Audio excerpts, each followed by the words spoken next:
So I'll go ahead and start this way before I'll give us a few minutes for other people to join. I trust that by now you've all gotten letters from the school district and you've seen the course blog posts. So I just want to know if anyone has any questions about how we're going to do things over the rest of the semester and whether it's taking attendance or grades or anything else. Does anybody have any questions? Dr. Preston, Yeah. I have a concern. So you're saying that we got a letter on the mail, but I changed my address just recently, like right before the progress report, and I know the progress report, they gave me a paper where I can change my address, but I never got to turn it in because we never came back to school. What can I do about it? Tell you what, why don't you send me an email with the correct address, and you can either send it to my school email or my Gmail, and Mm-hmm. then I'll send that to the principal and to the vice principals, and just make sure that they all have that. Okay. And you can also send it to your counselor. I mean, you could send it to me, you could send it to anybody you want, but I think an email record of that, and just putting it in writing would be good. Okay, sounds good. Anybody else? Oh, I have a quick question. So will you be taking like attendance as to like who shows up to these Zoom meetings? I'm like, is that how you're gonna be, or like how do you tell like let's say like we can't make it to one and we watch the video? How will you know if we like watch the video or not to like get the credit? Or like Right. So I won't really unless you take notes about it and put it on your blog. So okay. what I was thinking was what they're asking us to do essentially is week by week to let them know who we have heard from and who we haven't. Now, when you say who we've heard from or who we've connected with, there's lots of ways to interpret that. This is one of them, obviously, but a blog post, an email, a comment to one of the course blog posts. If I see or hear anything from any of you, I'm going to go ahead and count that. Um, and then as far as whether you can attend the meetings, I understand that people have a lot of different obligations and things that are coming up for them right now. So that's why I've been putting the recordings on the course blog.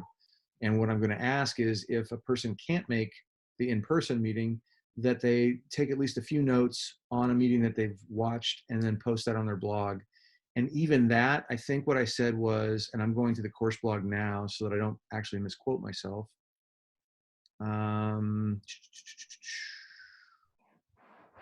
What I said was attend at least one online meeting per week or watch the recording or connect with a friend if your internet connection is too low and post notes on that meeting per week.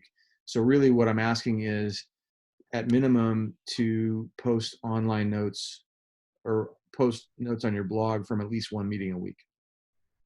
Okay, sounds good. Thank you. Yeah. And for everyone who's on this call now, you've all been coming at least a few times a week. So there's no problem there. The other thing that I did, I don't know if you noticed this, but there was a lot of confusion originally. I got a few emails from people wondering about the district policy and what that would mean for their letter grade. Well, if you were my kids, and in a way I think of you all as family, I would be saying, I'm not sure what colleges and universities are going to be doing with all of this. And I would still be rooting for a straight A record or as close to you as you can get. So in this environment, if you notice, those grading requirements were to guarantee people at least a B, and if it's done with quality, an A, because certainly this wasn't anybody's fault, and I'm trying to support good performance. I also want it to be legitimate. I don't just want to hand out letters and have them not mean something. So does that make sense? Yeah, it does. Yes, it does. Okay. And I'm trying to think if there was anything else on that. Oh, so you asked about attendance. Basically, at the end of every week, I did this for Friday. I'm just going to go on Aries, which is what they've asked us to do, and say who I've seen evidence from or heard from and who I haven't. So congratulations, you've all attended this week. Okay, thank you. Yeah, and what I would do with your other teachers is I would just check in with them, send an email and say, hey, I know there's a lot of confusion. I understand everyone's doing their best. I'm just wondering if I can get an A in your class and what that looks like, and ask them to give you a roadmap and see what they say. Because I know that teachers have different ways of being in campus life and also right now. So I would just want to get the information from them and try and do the best we can. Okay. So with all that being said, Emma, you were here yesterday. Bernardita, you were here yesterday. What monumental thing happened in the book that we got to? Montag and Beatty are at his house after they come from the firehouse.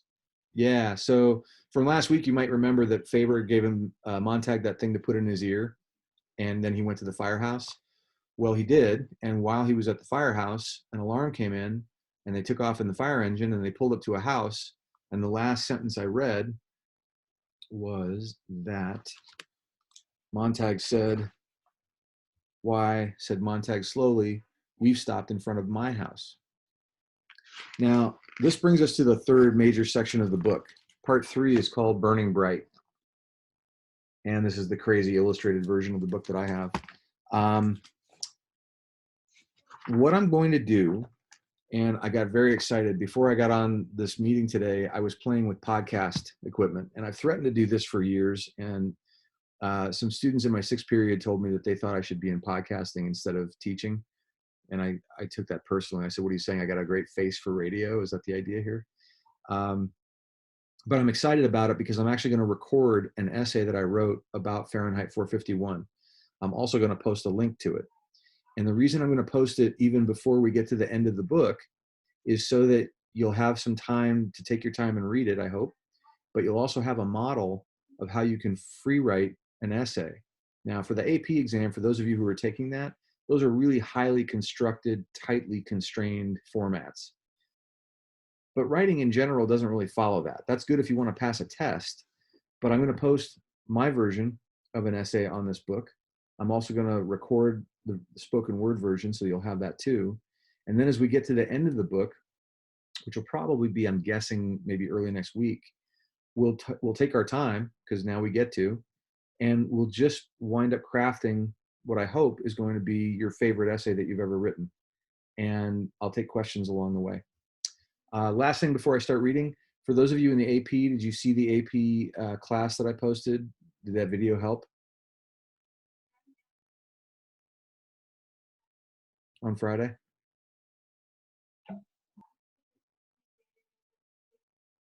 Boy, it's quiet in here. Oh yes, I know which one you're talking about now. I was like, wait, which one? Yes, I did. I haven't had a chance to look at it, but it's on my list of things to look at. Yes. Okay. Believe it or not, we're about 3 weeks away now. So Got to get started. Yes. yeah, we're getting down to it. And I knew that Mrs. Hennings had a lot for you guys to do in the last couple of weeks. So I intentionally went a little bit easier, but I also want to make sure that you feel prepared. So there's that. Thank you. All right, so now Beatty and Montag are standing outside of Montag's house. Lights flicked on and house doors opened all down the street to watch the carnival set up. Montag and Beatty stared, one with dry satisfaction, the other with disbelief, at the house before them, this main ring in which torches would be juggled and fire eaten. "Well," said Beatty, "now you did it. Old Montag wanted to fly near the sun, and now that he's burnt his damn wings, he wonders why. Didn't I hint enough when I sent the hound around your place?" So the hound did go around his place. What classical myth was Bradbury alluding to here? He says, old Montag wanted to fly near the sun, and now that he's burnt his damn wings, he wonders why. Does anyone know what story that refers to? I don't know the title of it, but like I remember reading a story like he built like his own wings because he thought he could fly, and like he went flying. Like wasn't he trying to escape from somewhere or something? I don't remember. Well, And yeah, he was trying to fly, and he built his wings out of wax. It was Icarus and Daedalus, right? yeah, and then when like the sun came up, like it melted away and he couldn't. Yeah. And so the moral of the story was what? Do you remember or have an idea? Anyone?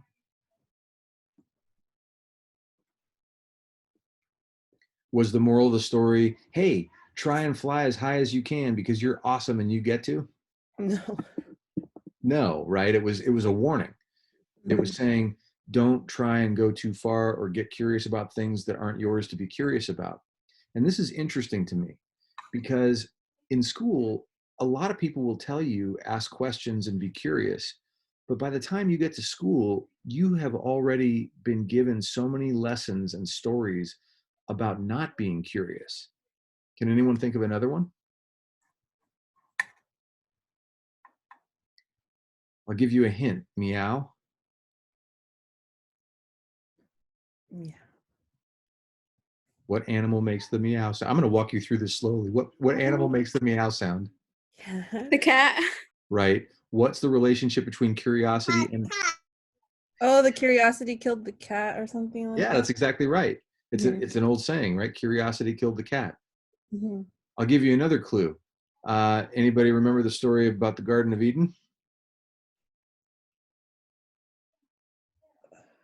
Something about like an apple, no, or like Would it wait. be the snake? Well, right, the snake got Eve to eat the apple that she wasn't Yeah. supposed to. But what was the apple from? Some tree of like It was prohibited. It was yeah. the tree of Oh my nobody god. knows this? I do, but I don't remember. Tree of I knowledge. don't. Yeah. Does that ring a bell? Yeah. Yeah. Okay. So we have all these stories that don't seem connected, but they wind up creating an impression in us that we shouldn't do what we don't have permission to do. And then I come along in your classes and I say, hey, think outside the box. And everybody's like, uh, how do we do that again? Not too dissimilar from Montag. Montag's face was entirely numb and featureless. He felt his head turn like a stone carving to the dark place next door, set in its bright border of flowers. Beatty snorted. Oh no, you weren't fooled by that little idiot's routine now, were you? Flowers, butterflies, leaves, sunsets. Oh hell, it's all in her file. I'll be damned. I've hit the bullseye.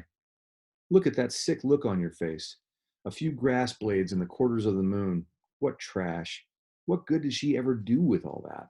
Who's he talking about? Clarice. Yeah.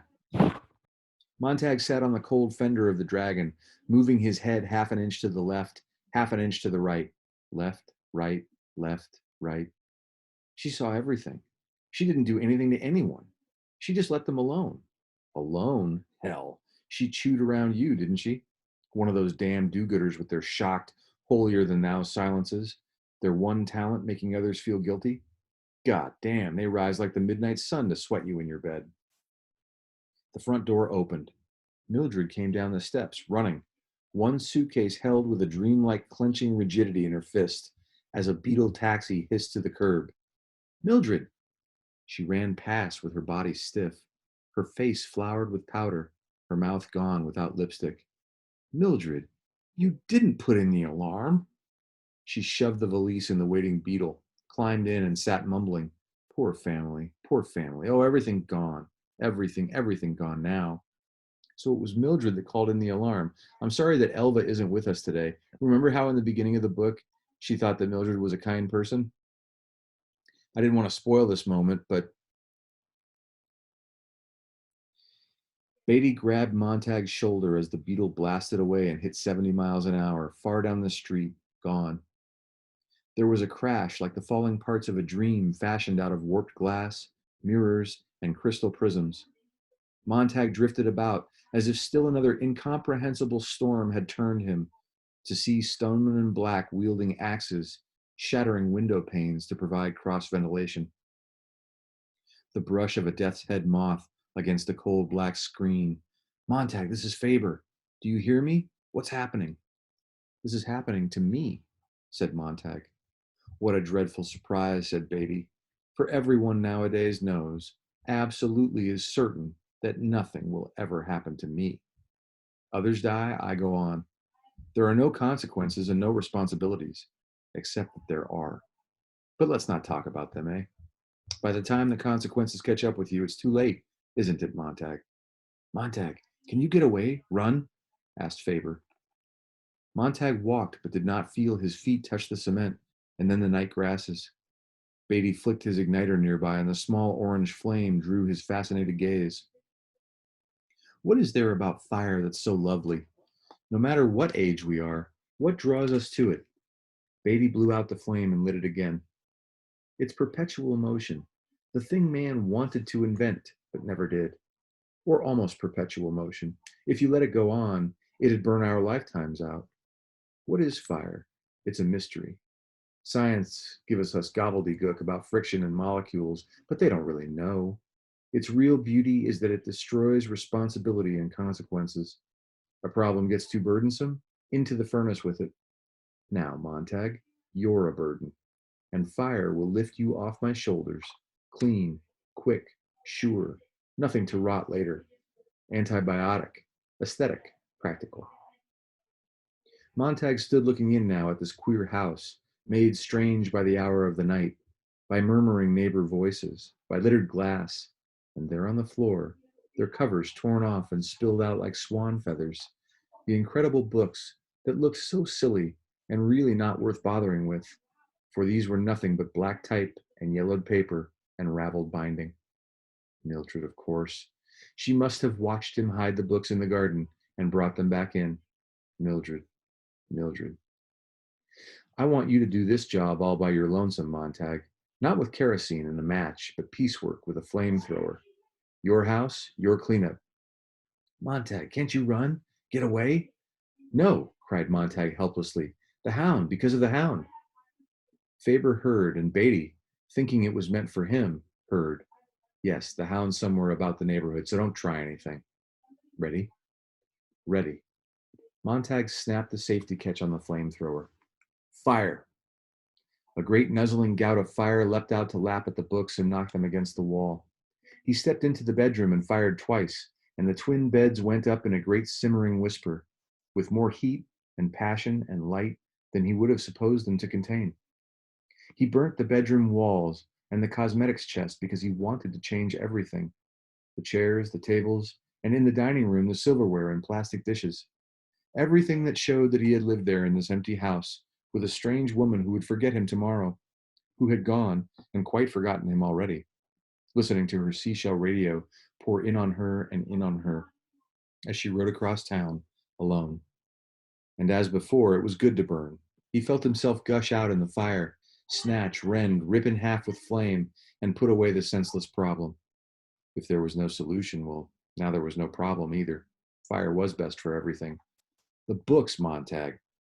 The books leapt and danced like roasted birds, their wings ablaze with red and yellow feathers.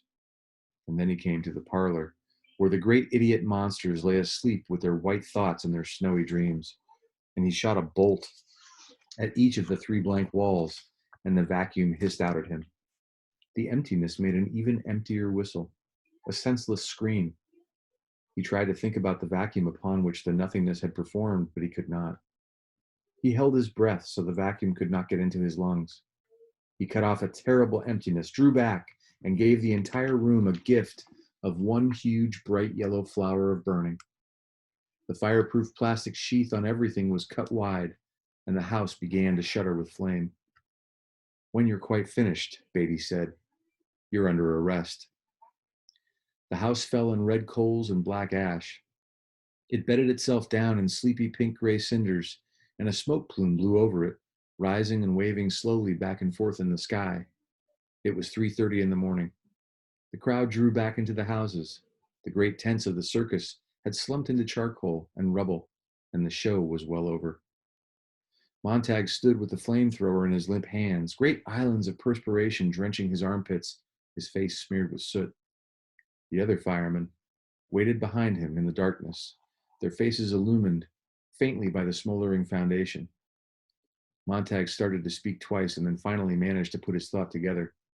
Was it my wife that turned in the alarm? Beatty nodded.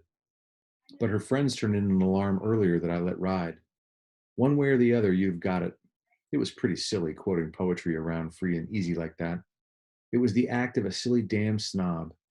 Give a man a few lines of verse and he thinks he's the lord of all creation. You think you can walk on water with your books. Well, the world can get by just fine without them. Look where they got you, in slime up to your lip.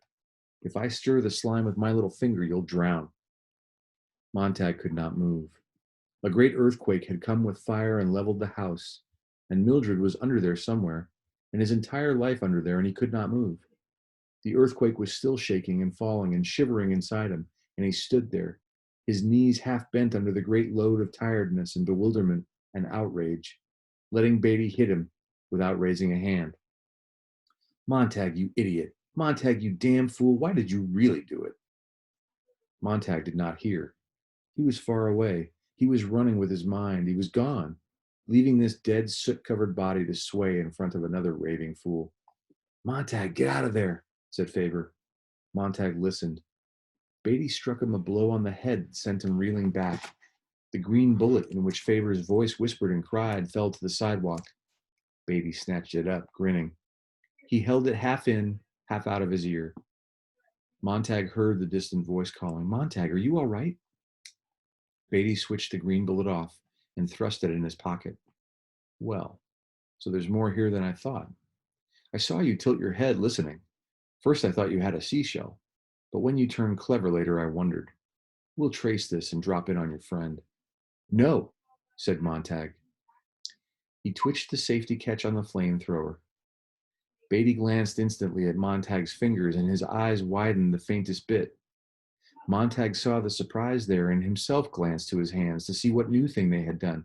Now, remember, we talked about the imagery of Montag's hands and then how they sometimes just kind of seem like they act without him, like a separate character. This is one of those moments. Thinking back later, he could never decide whether the hands or Beatty's reaction to the hands gave him the final push toward murder. The last rolling thunder of the avalanche stoned down upon his ears, not touching him. Beatty grinned his most charming grin. Well, that's one way to get a man's attention. Hold a gun on a man and force him to listen to your speech. Speech away. What'll it be this time? Why don't you belch Shakespeare at me, you fumbling snob? There is no terror, Cassius, in your threats, for I am armed so strong in honesty that they pass me by as an idle wind, which I respect not. How's that? Go ahead now, you second-hand litterateur. Pull the trigger. He took one step toward Montag. Montag only said, We never burn right. Hand it over, guy, said Beatty with a fixed smile. And then he was a shrieking blaze, a jumping, sprawling, gibbering mannequin, no longer human or known, all writhing flame on the lawn as Montag shot one continuous pulse of liquid fire on him. There was a hiss like a great mouthful of spittle banging a red-hot stove, a bubbling and frothing as if salt had been poured over a monstrous black snail to cause a terrible liquefaction and a boiling over of yellow foam. Montag shut his eyes, shouted, and fought to get his hands at his ears, to clamp and cut away the sound. Beatty flopped over and over and over, and at last twisted in on himself like a charred wax doll and lay silent. The other two firemen did not move. Montag kept his sickness down long enough to aim the flamethrower. Turn around. And that's where we're going to leave it for the moment. Actually, no, I'm going to read a little bit more. They turned, their faces like blanched meat, streaming sweat. He beat their heads, knocking off their helmets and bringing them down on themselves. They fell and lay without moving. The blowing of a single autumn leaf. He turned, and the mechanical hound was there. That's where I'll leave it for today. So, Emma, yesterday when you said that you thought there was going to be a conflict with Beatty and Montag, what do you think now? I was right on that part. Yeah, you were. So now we have a climactic moment, except this is not the climax yet, believe it or not. The tension keeps building because now what do you think is going to happen? Beatty has now, Montag did the unthinkable, right? And actually, let me ask this question first. What do you think pushed Montag to kill Captain Beatty? I think when like Beatty was threatening to like look in more, that now that he knows like that he had an earpiece, like to connect it back to the professor, you know, like I don't know. Yeah. Well, what do we know about Montag's character? I mean, Montag wasn't necessarily ready to defend himself, but when he realized that Faber was at risk, things changed. How do you explain that, given what we know about Montag as a character?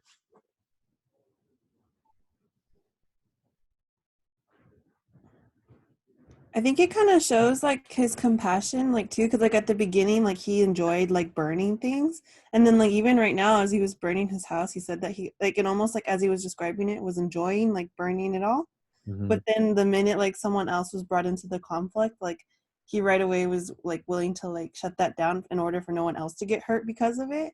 And also too with the tension and frustration he already had for Beatty, I feel like that all just kind of combined and kind of just shows how like Montag, even though like he does have like some of these like scary characteristics like can like be murder, like kind of like, you know, like murder characteristics, but also like very compassionate, I guess. Yeah. Anybody else on that one?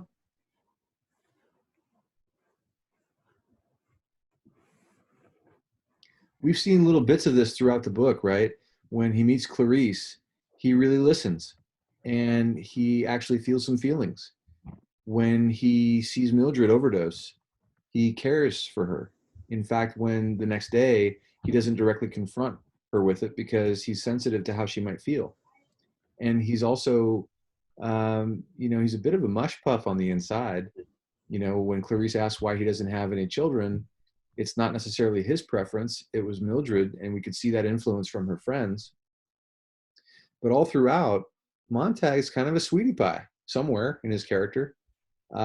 He genuinely cares, and he wants to think more deeply about things. So he doesn't really know where he stands with it, but he also feels pretty fiercely protective of Faber, and he's disconnected from his hands, but that definitely seems like the straw that broke the camel's back and pushed him into acting, whereas otherwise maybe he wouldn't have. Did you guys get that impression? Yeah. Yeah. Okay. So the question I'm going to ask on today's blog for the post is going to be about curiosity. And if anybody has any seasoning for that, is there anything special that we should take away from today's reading, do you think? I shouldn't have said that first. I should have asked you.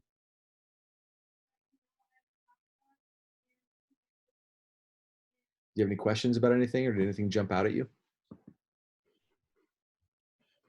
I just didn't think he would have the guts to actually murder or like kill someone like that. So I think that's just kind of goes against like his character, like as it's developing, like, you know, because like you said, it's like developing to him to be like this like really nice guy, but then he goes and murders. Like, does that still make him a nice guy? Like, because he was doing it out of an act of like passion for someone else? I don't know. Yeah. So that's a really interesting question. Does his motivation justify the action? And I don't know if you noticed this because I was reading a little quickly there. I wanted to make sure we had time. It was pretty disgusting the way Bradbury described it. Yeah. Did you get that? Like when you think about burning human flesh, and then you think about how water hits when it hits a hot pan. Ugh. Yeah. So it was pretty graphic. He didn't want to make any mistake about what Montag was doing or how horrible it might be. And then tomorrow, we see what happens when the mechanical hound realizes what's going on and how Montag has to handle the situation, because this isn't going away. It's only going to get worse in the short term. All right, y'all. Well, we're coming to the end of the half an hour, so I'm going to let you go for the day. I'm going to go ahead and post the post on the course blog. If anything comes up or if you need anything. And by the way, some people have been contacting me about scholarship essays and things that they've been finding. So I strongly encourage you to be out there and looking for those opportunities. I'm happy to help edit or give you some feedback. And if you need anything else, send me an email. Otherwise, I'll see you tomorrow at 1 o'clock. Okay. Thank you, Ms. Preston. Okay. Have a nice day, everybody. Bye. You too.